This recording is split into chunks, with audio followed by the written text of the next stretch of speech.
Hello guys, इस video में हम डिस्कस करेंगे आरसीसी के ऑब्जेक्टिव क्वेश्चंस क्वेश्चन नंबर 131 से क्वेश्चन नंबर 140 तक। Question number 131, a beam curved in plan is designed for. यदि बीम का हम प्लान देखते हैं तो वो कर्व जैसी होगी, तो उसकी डिजाइन हम कौन कौन से फोर्स के लिए करते हैं। तो इसका एग्जांपल हम देखते हैं, कर्व बीम कहाँ पर यूज की जाती है। ठीक है, उसके बाद हम देखेंगे कौन कौन से फोर्स उसको डिजाइन जब करेंगे तो कंसिडर करेंगे। कौन कौन से फोर्स कंसिडर किए जाते हैं। कर्व्ड इन प्लान बीम से स्ट्रक्चर, बिल्डिंग की बालकनी आपने देखी होगी, वहां पर यूज होती है कर्व बीम। यदि हम उसका प्लान बनाएंगे बीम का तो कैसे दिखाई देगी, वो कर्व बीम होगी। ठीक है, या यदि आपने ओवरहेड टैंक देखे होंगे, ओवरहेड टैंक भी किस टाइप के होंगे, स्पेरिकल। ठीक है, यदि स्पेरिकल होंगे तब उसमें जो बीम यूज करेंगे वो कौन सी होगी, कर्व बीम। जब उसका प्लान बनाएंगे तो कर्व बीम होगी। और यदि रेक्टेंगुलर ओवरहेड टैंक है तो उसमें स्ट्रेट बीम होती है। Curved beam are subjected to torsional moments in addition to shear and bending because the center of gravity of loads does not coincide with the center line axis of the member। Curve beam में additional कौन सा होगा, torsional moment. क्यों होता है, क्योंकि centre of gravity of loads does not coincide with the centre line axis of the member. Member की जो सेंटर लाइन एक्सिस होगी वो, और लोड की जो सीजी होगी, सेंटर ऑफ ग्रेविटी लोड की, वो दोनों कोइंसाइड नहीं होगी। इसीलिए वहां पर टॉर्सनल मोमेंट भी जनरेट हो जाता है। ठीक है, वहां पर टॉर्सनल मोमेंट भी जनरेट होगा। और शियर और बेंडिंग तो नॉर्मल बीम में भी लगता है। यदि स्ट्रेट बीम होगी वहां भी शियर और बेंडिंग लगेगा। तो दो तो होंगे, लेकिन उसमें एक एडिशन हो जाता है किसका, टॉर्सनल मोमेंट का, क्योंकि उसमें gravity, centre of gravity load और सेंटर लाइन मेंबर की, वो दोनों कोइंसाइड नहीं होती है। इस कारण वहां पर एक एडिशन में टॉर्सनल मोमेंट भी जनरेट होता है। क्वेश्चन नंबर 131, यदि कर्व बीम है तो उसमें उसको हम डिजाइन करते हैं, कर्व बीम को बेंडिंग मोमेंट, शियर और टॉर्सन तीनों के लिए डिजाइन करेंगे। ठीक है, यदि कर्व की जगह स्ट्रेट बीम होती है तो उसको हम डिजाइन करते हैं बेंडिंग और शियर के लिए। क्वेश्चन नंबर 131, आंसर क्या होगा, डी करेक्ट होगा, bending moment, shear and torsion. Question number 132, in a spherical dome subjected to concentrated load at crown or uniformly distributed load, the meridional force is always। हम देखते हैं यहाँ पर, समझते हैं डोम क्या होगा। स्पेरिकल डोम इस टाइप का दिखाई देता है, स्पेरिकल डोम। ठीक है, इसमें जो बीम यूज होगी वो कौन सी होगी, रिंग बीम कहते हैं उसको। ठीक है, या कर्व बीम होगी, रिंग या कर्व बीम का यूज किया जाता है स्पेरिकल डोम में। इस डायरेक्शन में जो फोर्स होगा, इस एक्सिस में जो फोर्स होता है वो होगा मेरिडियनल फोर्सेस। और इस डायरेक्शन में जो हॉरिजॉन्टल सर्कल होगा उसमें जो फोर्स होगा वो होगा hoop forces. Primary stresses induced in the dome are, primary stress जो इंड्यूस्ड होगी डोम में वो कौन कौन सी होगी, दो होगी, मेरिडियनल स्ट्रेस और हुप स्ट्रेस। दो प्रकार की स्ट्रेस होगी प्राइमरी। लोड एट क्राउन, ये कंडीशन दी गई है, लोड कहाँ पर है, क्राउन पे, मतलब यहाँ पर है, ये क्राउन होगा। जब लोड क्राउन पे है, यूडीएल भी हो सकता है या कॉन्सेंट्रेटेड लोड, दोनों लोड हो सकते हैं, कॉन्सेंट्रेटेड यूडीएल दोनों लोड हो सकते हैं क्राउन पे। उस कंडीशन पे मेरिडियनल थ्रस्ट में ऑलवेज कंप्रेसिव फोर्स होगा, और कहाँ पर एक्ट करेगा, अलोंग द मेरिडियन। ठीक है, जो मेरिडियन होगा उसके अलोंग एक्ट करेगा कंप्रेसिव फोर्स। ये आप देख सकते हो यहाँ पर डायरेक्शन भी बनी हुई कंप्रेसिव फोर्स की, जब लोड क्राउन पे है। और हुप स्ट्रेस में क्या होगा, always tensile force acting along horizontal circle on the dome. Dome में जो हॉरिजॉन्टल सर्कल होंगे वहां पर हुप स्ट्रेस होगी, और वो कैसी होगी, टेंसाइल होगी। ठीक, उसका नेचर क्या होगा, टेंसाइल होगा। तो दोनों आपको ध्यान रखना है, मेरिडियन फोर्स कैसा होता है, कंप्रेसिव होगा, और हुप स्ट्रेस कैसी होगी, टेंसाइल होगी। लेकिन कंडीशन आपको ध्यान रखना है, लोड कहाँ पर होगा, क्राउन पे। जब लोड क्राउन पर होगा तब ये कंप्रेसिव और टेंसाइल फोर्स होगा।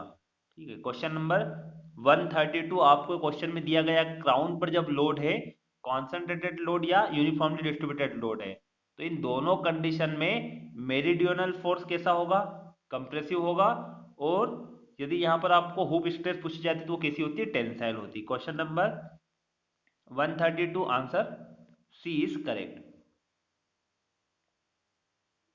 Question number 133 sinking of an intermediate support of a continuous beam. Continuous beam में यदि इंटरमीडिएट सपोर्ट का सिंक हो जाता है तो उसके कारण सपोर्ट पर और सेंटर ऑफ स्पान पर मोमेंट इंक्रीज होगा या डिक्रीज होगा, ये आपको बताना है। तो ये क्वेश्चन हमने सोम में डिस्कस किया था, स्ट्रेंथ ऑफ मटेरियल में। यदि आपने वो पार्ट देख लिए सोम के, सोम हमारा कंप्लीट हो चुका है, गुप्ता एंड गुप्ता बुक के जितने भी क्वेश्चन थे स्ट्रेंथ ऑफ मटेरियल्स के वो हमने कंप्लीट कर लिए हैं। तो यदि आपने सोम के पार्ट सभी देखे होंगे तो ये क्वेश्चन भी उसमें था। इसका आंसर, यदि आपने सोम के सारे पार्ट देखे तो इसका आंसर आप बता सकते हो। यहाँ भी हम डिस्कस कर लेते हैं। कंटिन्यूअस बीम, ये बनी हुई है कंटिन्यूअस बीम, जहां पर दो से ज्यादा सपोर्ट होंगे उसको कंटिन्यूअस बीम कहेंगे। ये इसका बेंडिंग मोमेंट, इस तरीके से बेंड होगी बीम, ठीक है, इस तरीके से बेंड होगी।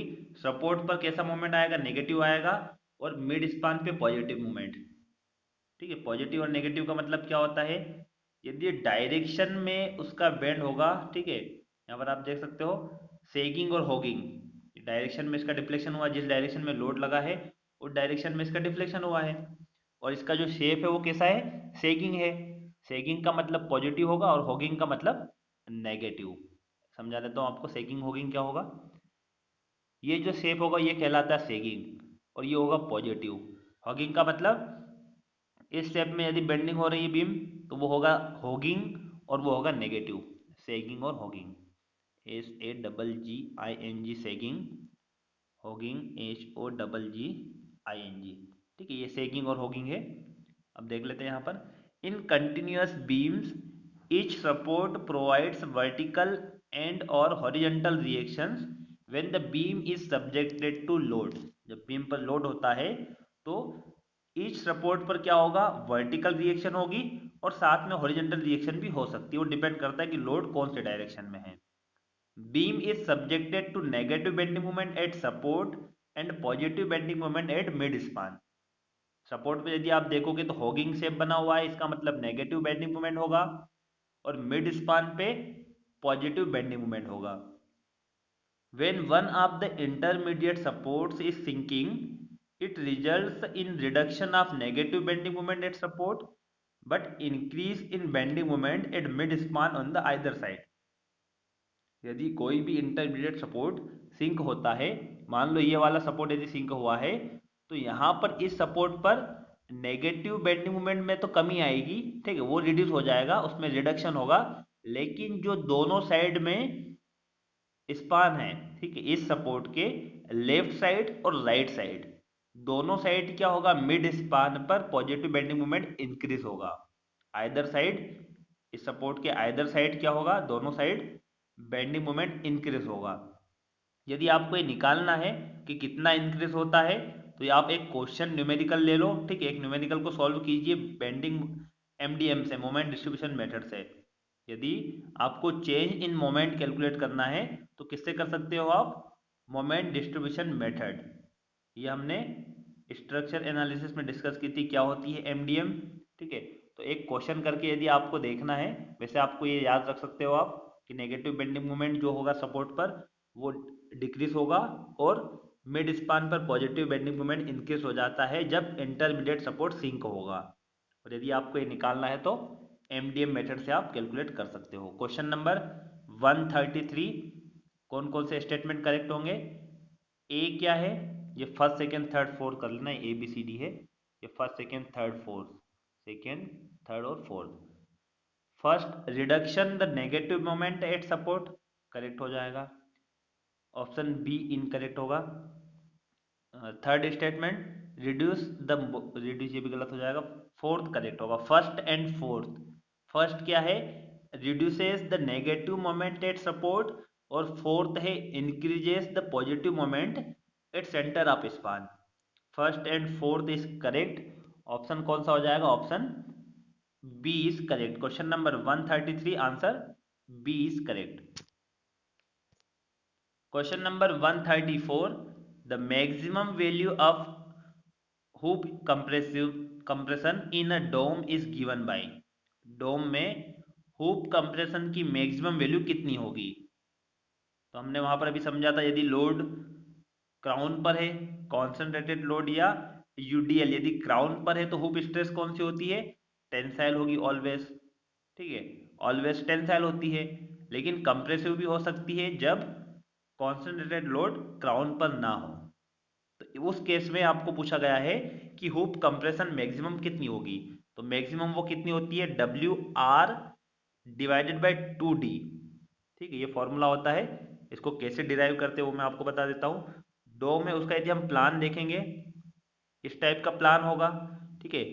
डी का मतलब क्या है, यहाँ पर थिकनेस ऑफ डोम, ये थिकनेस दी गई है इसकी, ये थिकनेस डी, ये भी थिकनेस कितनी होगी, ये भी डी होगी। आर रेडियस ऑफ कर्वेचर और डब्ल्यू है load per unit area of surface of dome. तो इसका फॉर्मूला होता है load into radius divided by total thickness. Total thickness कितनी हो जाएगी, ये डी है और ये भी डी है, तो 2D, D plus D 2D, और ऊपर होगा लोड इनटू रेडियस जो कि इंटरनल प्रेशर होगा, ठीक है। इंटरनल प्रेशर कितना हो जाएगा, load into radius. Question number 132, answer B is correct, W R divided by 2D। Question number 135. In a spherical dome, the hoop stress due to a concentrated load at crown is.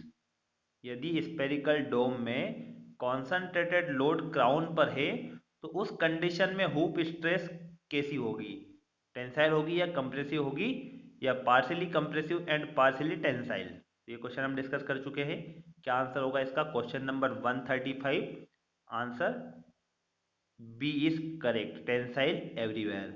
यहाँ देख भी सकते हो आप, hoop stress यदि crown पर load है, tensile force acting along a horizontal circle on the dome, tensile force होगा, उसका नेचर कैसा होगा, टेंसाइल होगा। Question number 135, answer B is correct. Question number 136, in a ring beam subjected to uniformly distributed load, यदि उस पर UDL है, और रिंग बीम का यूज कहाँ पर होता है, स्पेरिकल डोम है, उसके सपोर्ट के लिए जो बीम बनाई जाती है वो कैसी होगी, ring beam. Shear force at mid span is zero, यदि यूडीएल है वो रिंग बीम के केस में या स्ट्रेट बीम है, दोनों के केस में शियर फोर्स मिड स्पान पे जीरो होगा। कब जीरो होगा, जब उस पर यूडीएल है, ठीक है।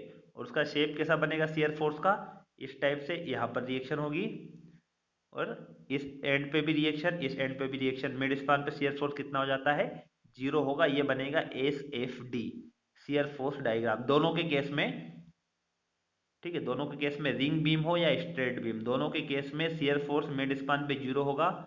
फर्स्ट करेक्ट हो जाएगा, फर्स्ट स्टेटमेंट करेक्ट होगा। Second, shear force at mid span is maximum, ये गलत होगा। Third, torsion at mid span is zero. तो फ्रेंड्स यदि यूनिफॉर्मली डिस्ट्रीब्यूटेड लोड है तो टॉर्सन मिड स्पान पे कितना होगा, जीरो होगा। कौन से केस में, रिंग बीम में, ठीक है। यदि स्ट्रेट बीम है तो वहां पर तो टॉर्सन नहीं होगा, ठीक है, क्योंकि जो सेंटर ऑफ ग्रेविटी लोड की है और जो मेंबर की लाइन ऑफ एक्शन है वो दोनों कोइंसाइड होगी, इसीलिए वहां पर टॉर्सन मोमेंट जनरेट नहीं होगा। लेकिन यदि रिंग बीम है तो वहां पर टॉर्सन मोमेंट जनरेट होगा। हम क्वेश्चन नंबर फर्स्ट हमने डिस्कस किया था, यदि कर्व बीम है या रिंग बीम है उसको हम डिजाइन करते हैं बेंडिंग मोमेंट, शियर फोर्स, और एडिशन क्या होगा उसमें, torsion moment. Torsion moment at mid span is maximum, तो टॉर्सन मोमेंट क्या होगा मिड स्पान पे, वो भी जीरो हो जाएगा। रिंग बीम के केस में torsion at mid span is zero. Question number 136, first and third statement is correct, option A correct होगा। Question number 136, option A is correct. Question number 137, in prestressed concrete, आपको चार option दिए गए हैं prestressed concrete से related. तो हम समझते हैं पहले क्या होती है प्री स्ट्रेस्ड कॉन्क्रीट, और आपको ऑप्शन में दिया गया है लीवर आर्म, तो हम लीवर आर्म भी समझ लेते क्या होगा। Pre-stressed concrete is a form of concrete where initial compression is given in the concrete before applying the external load so that stress from external loads are counteract in the desired way during the service period. Pre stressed concrete का मतलब क्या होता है कि concrete में पहले से हम उसमें स्ट्रेस प्रोवाइड कर देते हैं, ठीक है। उसमें पहले हम क्या कर देते हैं, स्ट्रेस प्रोवाइड करेंगे। कौन सी स्ट्रेस? कंप्रेशन। ऐसा क्यों करते हैं? क्योंकि जो कंक्रीट होती है वो कंप्रेशन में तो स्ट्रांग होगी, लेकिन टेंशन में क्या होती है, वीक होती है। जब उस पर टेंशन लोड आता है तो कंक्रीट फेल हो जाएगी, जल्दी फेल हो जाती है। लेकिन कंप्रेशन में क्या होगी, वो स्ट्रांग होती है। तो हम क्या करते हैं, जहां पर टेंशन आने वाला है, जैसे हम सिंपली सपोर्टेड बीम की बात करते हैं तो उसके लोअर में, न्यूट्रल एक्सिस के लोअर पार्ट में क्या होगा, टेंशन आएगा। यदि हम कैंटिलीवर की बात करते हैं तो उसके टॉप पोर्शन में टेंशन आता है, ठीक है। तो जहां भी टेंशन आएगा, जिस पोर्शन में टेंशन आता है, उसमें हम क्या करते हैं, पहले ही से ही उसमें क्या करेंगे, कंप्रेशन स्ट्रेस हम प्रोवाइड कर देते। कैसे प्रोवाइड करेंगे, हम कैसे प्रोवाइड करते हैं इसमें समझते हैं। This initial compression is introduced by high strength steel wire or alloys called tendons located in lower part of the concrete section। यदि सिंपली सपोर्टेड बीम की बात होती है तो वहां पर लोअर पार्ट में हम प्रोवाइड करेंगे। कैसे करते हैं, टेंडन, ठीक है, या हाई स्ट्रेंथ स्टील वायर होते हैं, उसको एक साइड से फिक्स किया जाता है और सेकेंड साइड से क्या करते हैं, उसको जेक की सहायता से उसको स्ट्रेच किया जाता है, ठीक है। उसको स्ट्रेच करेंगे, उसके बाद क्या करते हैं, इसमें जो भी हमें बीम बनाना है वो कंक्रीट, हम यहाँ पर कंक्रीट का फॉर्म वर्क बनाते हैं और उसमें कंक्रीट को प्लेस कर देते हैं, ठीक है। और कंक्रीट जब हार्ड हो जाती है, ठीक है, कंक्रीट की कुछ दिनों के बाद हम क्यूरिंग करते रहते हैं और कुछ दिनों के बाद कंक्रीट क्या होगी, हार्ड हो जाएगी। जब हार्ड होगी तब इस टेंडन को, इस स्टील वायर को रिलीज किया जाता है और वायर को यहाँ से हम इसको कट कर देते हैं, ठीक है। तो इस बीम में क्या होगा, लोअर पोर्शन में हमने ये वायर यूज किया था। जब इस बीम का हमें यूज करना है, किस तरीके से यूज करना है, सिंपली सपोर्टेड की जगह या फिक्स्ड बीम की जगह यूज करना है, तो हम लोअर पार्ट में वायर का यूज करेंगे। यदि कैंटिलीवर बीम है तो अपर पार्ट में यूज करेंगे, क्योंकि कैंटिलीवर में अपर में टेंशन होता है। जहां भी टेंशन होगा वहां पर हम ये वायर यूज कर देंगे। तो इस केस में क्या होता है, जो वायर है वो कंप्रेस होगा, ठीक है। जब वायर को हम कट कर देंगे तो वायर क्या होगा, कंप्रेस होगा, जिससे कि कंक्रीट में पहले से क्या होगी, कंप्रेसिव स्ट्रेस वहां पर इंट्रोड्यूस हो जाएगी। तो यही होती है प्री स्ट्रेस्ड कंक्रीट। कंक्रीट में पहले से हम स्ट्रेस इंट्रोड्यूस करवाते हैं, वही कहलाएगी prestressed concrete. Lever arm क्या होगा, ये भी आपको ऑप्शन में दिया गया है तो हम समझ लेते हैं। Lever arm is the perpendicular distance between the line of action of the couple forming compressive and tensile force in the section। Section पर कंप्रेसिव और टेंसाइल फोर्स जो कि कपल कहलाएगा, ठीक है, वो एक कपल जैसा होगा। यहाँ पर हम समझते हैं, ये सेक्शन है, एक रेक्टेंगुलर सेक्शन है बीम का। अपर, ये न्यूट्रल एक्सिस है, तो अपर पोर्शन में क्या होगा, कंप्रेशन होगा, लोअर में टेंशन होगा यदि सिंपली सपोर्टेड बीम है। तो इस केस में क्या होता है, यहाँ पर कंप्रेसिव फोर्स होगा और लोअर में क्या होगा, टेंसाइल फोर्स। तो ये एक कपल बन जाएगा। तो इन दोनों के बीच की जो डिस्टेंस होगी परपेंडिकुलर, वो क्या होगी, lever arm. Lever arm is the perpendicular distance between the line of action of the couple forming compressive and tensile force in the section। तो ये हमने समझ लिया प्री स्ट्रेस्ड कंक्रीट क्या होती है और लीवर आर्म क्या होता है। यदि प्री स्ट्रेस्ड कंक्रीट की बात करते हैं तो उसमें टेंशन और कंप्रेशन फोर्स चेंज नहीं होंगे, लेकिन जो लीवर आर्म होता है वो चेंज हो जाता है। लीवर आर्म चेंज होगा। Question number 137, option B is correct. Forces of tension and compression remain unchanged but lever arm changes with the moment। Question number 137, answer B is correct। Question number 138, the purpose of reinforcement in pre-stressed concrete is। जो pre-stressed concrete होती है उसमें reinforcement का purpose क्या होता है, ये हमने अभी लास्ट में देखा। क्या पर्पस होता है, कंक्रीट में इनिशियल कंप्रेसिव स्ट्रेस को देना, ठीक है, to impart initial compressive stress in concrete. Question number 138, answer C is correct. हम रेनफोर्समेंट की सहायता से क्या करते हैं, कंक्रीट में इनिशियली हम उसमें कंप्रेसिव स्ट्रेस को प्रदान कर देते हैं। Question number 138, answer C is correct. Question number 139, normally pre stressing wires are arranged in the, normally हम प्री स्ट्रेसिंग वायर कहाँ पर अरेंज करते हैं, lower part of the beam, beam के लोअर पार्ट में, क्योंकि वहीं पर क्या होता है, टेंसाइल लोड आता है, ठीक है, टेंसाइल स्ट्रेस होगी, तो वहां पर पहले से हम क्या करते हैं, कंप्रेसिव स्ट्रेस वहां पर इम्पार्ट कर देते हैं। Question number 139 answer B is correct. Upper part कब होगा, जब कैंटिलीवर बीम है, तो आपको यहाँ पर दिया नहीं है कि कौन सी बीम है, तो नॉर्मली हम कहाँ पर करते हैं, लोअर पार्ट में करते हैं। Question number 139 answer B is correct.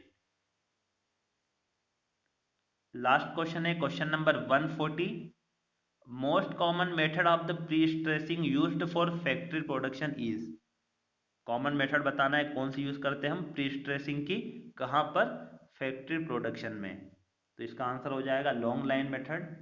Factory production की बात होती है तो वहां पर हम यूज करते हैं लॉन्ग लाइन मेथड का, ठीक है। मेथड क्या होती है इसको हम समझते हैं।